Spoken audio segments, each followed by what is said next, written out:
পশ্চিমবঙ্গে যখন ৫৮ লক্ষ বাদ গেল প্রথম দফায়, তো তখন যে বিজেপি বা বাকিরা যে হইচই করছিল, আর এ তো স্বাভাবিক ব্যাপার। যারা মৃত, যারা স্থান পরিবর্তন করেছেন, যাবে, আমরা তো বারবার বলেছি পশ্চিমবঙ্গ এত বড় রাজ্য, আজকে তো যা খবর ২ কোটি বাদ গিয়ে বসে আছে উত্তরপ্রদেশ। এবার বিজেপি কি বলবে? না না, কিচ্ছু বেঁচে ফেলবে না, কাকর বাছা হচ্ছে। দেখেছেন না ওখানকার মুখ্যমন্ত্রী চিৎকার করছে। এইখান থেকেও তো আপনার বাংলাদেশিরা দেশান্তরে ছড়িয়ে গেছে। এটা তো হচ্ছে গেটওয়ে। এখান থেকে তৃণমূল কংগ্রেস ঢোকাচ্ছে বাংলাদেশি আর রোহিঙ্গা মুসলমানদের, আর তারা সারা দেশে ছড়িয়ে যাচ্ছে। जो अनकलेक्टेबल था, जिनका नाम ड्राफ्ट वोटर लिस्ट में नहीं आया, वो 2.89 करोड़। উত্তরপ্রদেশ দেশের সবচেয়ে বড় রাজ্য, গত 10 বছর ধরে বিজেপির দখলে। পরপর দুবার মুখ্যমন্ত্রী যোগী আদিত্যনাথ, কিন্তু ভোটার তালিকায় বিশেষ সংশোধনের পর প্রকাশিত খসড়া ভোটার তালিকায় দেখা গেল উত্তরপ্রদেশে বাদ গেছে প্রায় 3 কোটি ভোটারের নাম। বিজেপি শাসিত উত্তরপ্রদেশের শেষ ভোটার তালিকায় ১৫,৪৪,০৯২ জন ভোটারের নাম ছিল, আর মঙ্গলবার প্রকাশিত খসড়া তালিকায় নাম রয়েছে ১২,৫৫,৫৬,০২৫ জনের। ফলে এসআইআর এনুমারেশন পর্বের পর বাদ গেল প্রায় ২,৮৯,০০,০০০ নাম, যা মোট ভোটারের প্রায় ১৮.৭%। साइन करके नहीं आए वो 18.70% है। मृतक मतदाता 46.23 लाख, स्थानांतरित मतदाता 2.17 करोड़ मतदाता हैं। और तीसरी श्रेणी है जो मतदाता सूची में एक से अधिक स्थानों पर पंजीकृत पाए गए, ऐसे 25.47 लाख।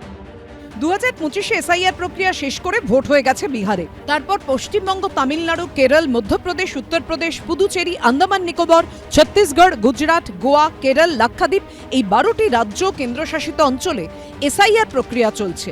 প্রায় সব রাজ্যেই খসড়া ভোটার তালিকা প্রকাশিত করেছে নির্বাচন কমিশন। বাকি ছিল শুধু উত্তরপ্রদেশ।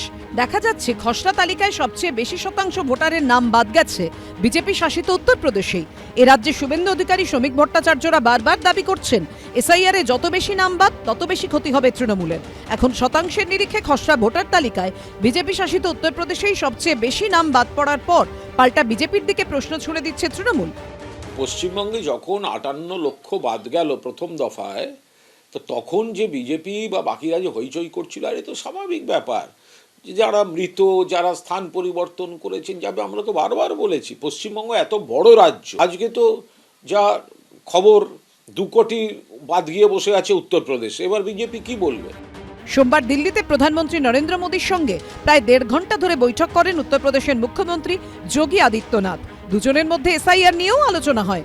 সূত্রের খবর, যোগী আদিত্যনাথ জানান, খসড়া তালিকা থেকে বাদ যাওয়া একটা বড় অংশের ভোটারই হলো বিজেপির। সূত্রের খবর, কেন্দ্রীয় নেতৃত্ব বারবার বলা সত্ত্বেও উত্তরপ্রদেশের বিজেপি নেতাদের একাংশ এসআইআর নিয়ে মাঠে নামেননি বলে প্রধানমন্ত্রীকে জানানো হয়। না না, কিচ্ছু বেঁচে ফেলবে না, কাকর বাছা হচ্ছে। দেখেছেন না ওখানকার মুখ্যমন্ত্রী চিৎকার করছে। এইখান থেকেও তো আপনার বাংলাদেশিরা দেশান্তরে ছড়িয়ে গেছে। এটা তো হচ্ছে গেটওয়ে। এখান থেকে তৃণমূল কংগ্রেস ঢোকাচ্ছে বাংলাদেশি আর রোহিঙ্গা মুসলমানদের, আর তারা সারা দেশে ছড়িয়ে যাচ্ছে। উত্তরপ্রদেশে চূড়ান্ত ভোটার তালিকা প্রকাশ করা হবে 6ই মার্চ। কৃষ্ণেন্দু অধিকারী ও উজ্জ্বল মুখোপাধ্যায়ের রিপোর্ট, এবিপি আনন্দ। এবিপি আনন্দ, এগিয়ে থাকে, এগিয়ে রাখে।